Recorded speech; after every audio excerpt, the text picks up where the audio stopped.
Hello साथीहरु, नमस्ते सबैजनालाई। र एकदम सबैले बुझ्नुपर्ने र सबैले हेर्नुपर्ने भिडियो छ यो भिडियो अन्तिमसम्म हेर्नु होला र सक्दो शेयर पनि गर्नु होला। यदि व्यक्ति पानी निल्न सक्छ भने आजसम्म कुनै पनि यस्तो बिरामी छैन जुन पानी खुवाउनु हुँदैन, तर निल्न सक्नु पर्यो, बिरामीले होसमा हुनु पर्यो।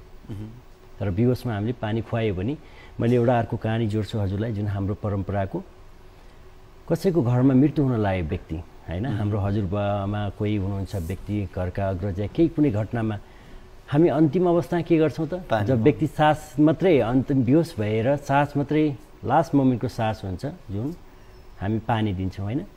कति खतरा छ त्यो। अनि त्यो पानीले गएर हाम्रो ल्यारिङ्क्समा के गरिन्छ, ब्रिथिङलाई चाहिँ बन्द गरिदिन्छ। उसले निल्न सक्दैन, हाम्रो पानी कता जान्छ त ल्यारिङ्क्समा। त्यहाँ त मृत्युका लागि सहज बनाइदिए जस्तो भयो। हो, यही नै घटनालाई के भन्छौं त हामी, उहाँको छोरा आउनुभयो, बुहारी आउनुभयो, पानी दिनुभयो र त्यसपछि उहाँको सजिलै मृत्यु भयो, कति भाग्यमानी भन्छौं हामी। तर त्यो भाग्यमानी होइन। सायद उहाँ अरू एक दिन बाँच्नुहुन्थ्यो, सायद फेरि उहाँ वापस 2-4 साल बाँच्नुहुन्थ्यो, तर त्यो पानीको कारण नै मृत्यु हो। हजुर, जुन पानी दिएपछि हुरुक्क सास जान्छ नि, त्यो चाहिँ त्यही नै हो लक्षण। यो त एकदमै यहाँले संवेदनशील अनि धेरै भइरहेका यी त घटना हैन, हाम्रो मनले मान्दैन। किन भन्दा पानी दिनु परम्परा छ, तर अलिकति दिने, जुन घाँटीसम्म नपुगोस्, 2-4 थोपा राखिदिने हैन।